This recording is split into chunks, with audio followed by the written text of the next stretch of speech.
Prepare-se para encarar hoje a verdade nua e crua, as piores Ferraris de todos os tempos. Hoje revelaremos sem piedade as máquinas que mancharam o legado da escuderia italiana na Fórmula 1. E eu não tô nem falando das recentes SF1000 e nem da F175. Hoje dissecaremos alguns fracassos, aquelas que nos fizeram questionar o que aconteceu com o espírito vencedor da equipe e que deixaram até mesmo os torcedores mais fervorosos envergonhados, o que a teimosia italiana já resultou muitas vezes. Começando a primeira das bombas aí feitas pela Ferrari foi a modelo 801 de 1957. A Ferrari lançou esse modelo que se revelou uma verdadeira lástima. Após um ano de sucesso em 56, com Fangio como campeão de pilotos, a equipe fez modificações no carro, mas não foram suficientes para competir com a Maserati, pilotada pelo próprio Fangio. Sem os pilotos do ano anterior, a Ferrari apostou em Mick Hawthorne e Peter Collins.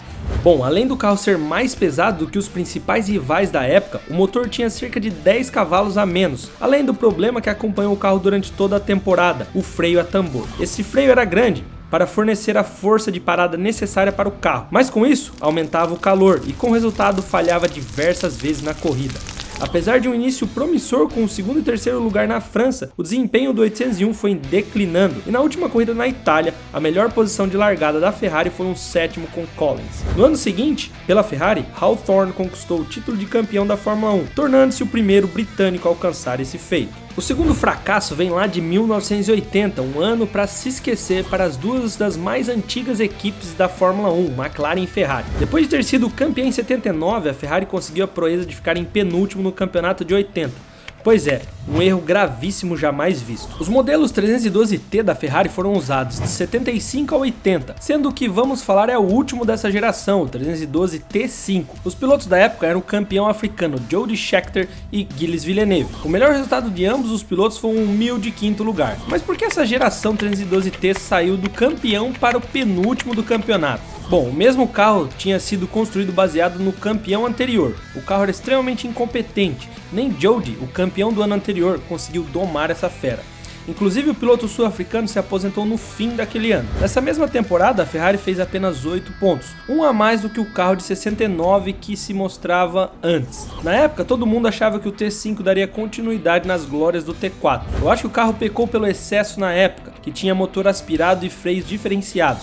O problema é que, para manusear os pneus Michelin da época, um carro com a potência de um aspirado não dava conta. Os pneus eram muito mais adequados para carros turboalimentados. Durante a temporada, teve diversos abandonos por conta de confiabilidade do motor. Essa foi a última geração feita dos 312T, que no fim das contas acabou saindo com um saldo positivo. Títulos mundiais de construtores e de pilotos com Niki Lauda e Jody Scheckter. O mesmo carro que colocou a Ferrari no topo de novo foi o que, em sua última geração, teve uma das piores performances da história. O F1 86 é um dos carros mais lindos da história da Fórmula 1, mas nós sabemos o quanto aparências enganam. Os pilotos da época eram Stefan Johansson e Michele Alboreto. As cores do carro se assemelhavam bastante com os mais recentes. Foi um ano em que, particularmente para a Ferrari, teve um grande esforço técnico para fazer um carro competitivo, para conseguir superar as McLarens que ficou na frente da escuderia 2 anos seguidos. O carro de motor V6 não conseguiu nenhuma vitória naquele ano, e sua melhor posição foi um segundo lugar na Áustria com Alboreto. O carro não chegou nem perto de competir com as principais rivais da época, McLaren, Lotus e Williams. O campeão daquele ano foi o francês Alain Prost. A Ferrari conseguiu um humilde 4º lugar e ficou mais de 100 pontos da campeã McLaren. A equipe não fez nenhuma pole e nenhuma volta rápida. Um ano antes, o carro tinha problemas com potência e confiabilidade. O problema de confiabilidade foi resolvido, porém o do carro da equipe italiana era facilmente superado pelos rivais. O carro tinha muitos problemas de manuseio e não à toa, seu melhor desempenho foi no circuito de Paul Ricard, na França, que era um dos menos ruins ali para aquele carro. 1986 foi o último ano da escuderia usando um motor de 120 graus V6 turbo. Agora vamos engatar uma trilogia aí que a Ferrari fez para os tifosi esquecerem, com o 642, 643, F92A e F93A.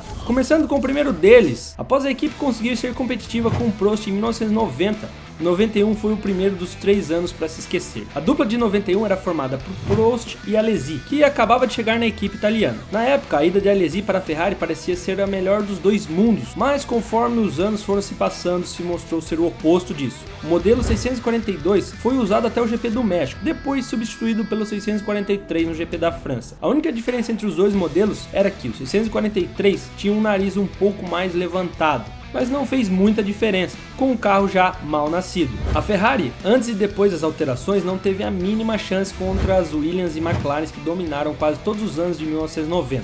O clima dentro da equipe após algumas corridas era tenebroso. Após o GP de Mônaco daquele ano, Alesi P3 e Prost P5, o diretor da Ferrari da época, Cesare Fiorio, saiu do GP completamente indignado e Prost fez duras críticas ao carro. Dizem que a relação do francês com a escuderia começou a ficar estranha a partir daquela corrida. O campeonato daquele ano foi conquistado por Senna e aquela incrível McLaren, enquanto a Ferrari se via fazendo metade dos pontos que fez no primeiro ano antes, e sem uma única vitória na conta. No final daquele ano, o Luca di Montezemolo voltava a ser presidente da escuderia, mas esse foi apenas um dos subsequentes anos de sufoco para a Ferrari. E já vou dar um spoiler do maior vilão desses anos todos: o famoso motor V12. Esse foi o carro da Ferrari de 92 e ele foi pilotado por Jean Alesi e Ivan Capelli. Quando foi apresentado, o carro chamou muita atenção, que quando olhado de frente era muito robusto, parecia até um helicóptero militar. Na pré-temporada estava tudo uma maravilha, todo mundo sorrindo e confiante, até que o carro teve que mostrar serviço. O último título da Ferrari havia sido lá em 83 e durante todo esse período a Ferrari tentava com todas as suas forças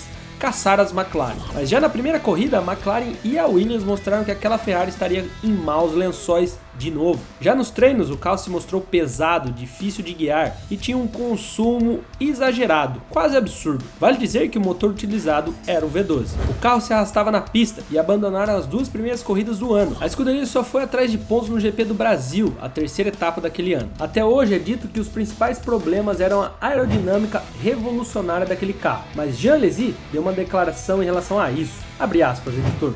O motor sofria de blow-by, que é um vazamento de óleo dos anéis de pistão para a câmara de combustão. Isso causava uma perda de até 50 cavalos. Mas para manter a tradição da Ferrari, jogavam a culpa na aerodinâmica do carro, o que é uma pena, era um carro interessante. O chefe de designer da época, Midiot, também falou sobre o carro. Foi uma pena, o F92A tinha um fundo plano longo que gerava muita carga, mas era um conceito que precisava ser desenvolvido. Porém, a possibilidade caiu por terra com a mudança de regulamento para 93. Pela tradição da Ferrari, estava fora de cogitação falar mal do motor, seria como xingar um santo. Bom, o problema no motor parecia ser óbvio, a culpa foi colocada na aerodinâmica. A equipe terminou aquele campeonato em 4º lugar, e concordando totalmente aqui com Alesi e Midiot, até porque alguns anos depois, muitos carros usaram o mesmo conceito do F92A e funcionou. Inclusive, hoje em dia é algo quase que obrigatório nos carros. Talvez aquele carro com motor mais interessante teria feito história.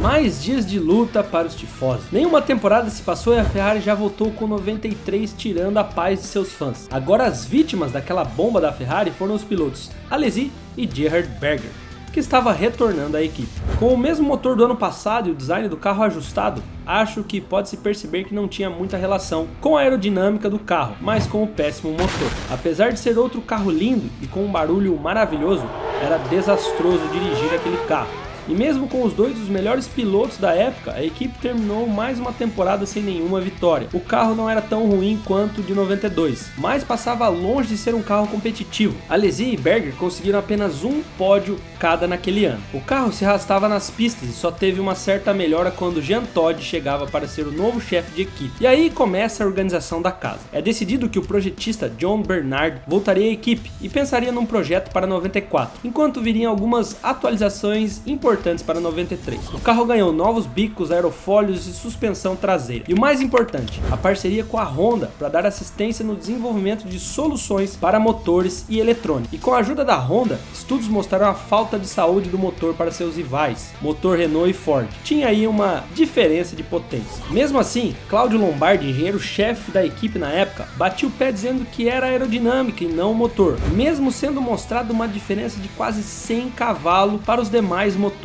ali dos outros fabricantes, dos rivais. E a parceria Honda-Ferrari fez sua estreia em Suzuka, deu para perceber muitas mudanças positivas no carro. E no fim daquele GP, a Ferrari não disse o verdadeiro motivo que os trouxe à melhora. Sim, a gente sabe que é a parceria com a Honda, mas disse que era por conta de mudanças aerodinâmicas para tentar manter a credibilidade do motor. Mas logo em seguida, Kawamoto, CEO da Honda na época, veio a público citar a parceria. Ficou feio para a Ferrari, mentiu, desgastando sua relação com a Honda e ainda teimando com o motor que vinha arruinando temporadas. Até onde o orgulho pode te levar? Ainda vemos resquícios desse orgulho até hoje. Em 2005, a Ferrari enfrentou uma temporada difícil, mesmo com o lendário Schumi como piloto. O carro F2005 mostrou-se pouco competitivo, conquistando apenas uma vitória, uma pole position, 3 voltas rápidas em 19 corridas, todos os números obtidos por Schumacher. As mudanças regulamentares da FIA para a aerodinâmica afetaram negativamente o desempenho do carro, que perdeu cerca de 25% de downforce em relação ao modelo anterior, o bem-sucedido F2004. Outra questão que afetou a performance da Ferrari foi a escolha dos pneus Bridgestone, que se mostraram inferiores aos da Michelin, utilizados pela maioria das equipes. Além disso, as equipes que utilizavam pneus Michelin se recusaram a competir nos Estados Unidos, devido à falha dos pneus, resultando em uma dobradinha para a Ferrari por falta de concorrência. O carro mostrou um desempenho um pouco melhor apenas nas corridas de Hungria e Imola. No fim da temporada, Rubens Barrichello deixou a Ferrari para a equipe Honda, enquanto Felipe Massa assumiria seu lugar para 2006. Embora Barrichello tenha aproveitado a oportunidade de sair da Ferrari naquele momento de fraqueza, ele não teve muito sucesso na Honda e nunca mais teve o mesmo desempenho de antes. Pouco depois, Schumacher também se aposentaria da equipe italiana, deixando a pergunta: e se ele tivesse ficado mais, teria brigado por títulos como primeiro piloto, caso tivesse permanecido ali na equipe? Mais um maré aí italiano, dessa vez o plano para o F14T foi bem ousado para tentar quebrar o jejum de títulos que vinha desde 2007, com o título do Homem de Gelo Kimi Raikkonen, que inclusive seria uma das vítimas desse carro de 2014, junto com Dom Fernando Alonso. O nome F14T que foi dado para o modelo foi escolhido por fãs, em uma enquete feita pela própria escuderia. O foco desse carro estava na parte de trás do carro ali, sendo para uso aerodinâmico. A Ferrari teve limitações comparada àquelas Mercedes dominantes da época. A Mercedes usava um compressor maior, logo conseguia extrair muito mais potência. A Ferrari já notou a superioridade da Mercedes nos treinos de pré-temporada. E pelas pesquisas da Ferrari, só de pacote aerodinâmico a Ferrari perdia cerca de 3 décimos para a Mercedes. Ainda com a correção do combustível de seu motor, daria pelo menos 1 segundo a mais da equipe alemã em cima da Ferrari. Esse ano o problema foi de ambos os lados, o motor V6 turbo juntamente com a aerodinâmica do carro. A Ferrari era a única equipe naquele ano com seu modelo de posição de mecânica do carro com o motor um pouco mais à frente do que os demais, parecendo até com os modelos dos anos 90. Não é culpa somente da unidade de potência, é o carro literalmente todo. Estamos cerca de 1.2 segundos atrás dos líderes. Isso significa meses ou até anos de trabalho, disse Mattiatti, chefe da equipe da Ferrari na época. Inclusive, esse foi seu primeiro ano na escuderia e teve um péssimo carro para gerenciar, e 2 dos mais talentosos pilotos do grid daquele ano, campeões sem carro, tarefa árdua. Com o F14T, a equipe conseguiu subir no pódio apenas 2 vezes, as duas com o bicampeão mundial Fernando Alonso. Pode ter sido o começo de uma nova era, o carro de 2014 decepcionou muito seus fãs. A equipe terminou o campeonato em 4º lugar, e após diversas farpas entre Alonso e Mattiatti, os dois iriam cair fora da equipe para 2015, substituídos por Vettel e Maurizio Arrivabene, no lugar de Mattiatti. A saga da Ferrari atrás de novos títulos continua até a presente data, só mudou os pilotos e seus carros. Bom, mas se a gente esqueceu de alguma, solta aí pra nós. Ah, e lembra que mencionei a tal dobradinha que a Ferrari conseguiu lá em 2005, mesmo com um carro ruim? Essa maluquice e vergonhosa corrida foi uma das piores coisas que já aconteceu na Fórmula 1. Em Indianápolis, a maior palhaçada da categoria aconteceu. Você já vai entender tudo nesse vídeo que já começou aí na sua tela. Te vejo lá.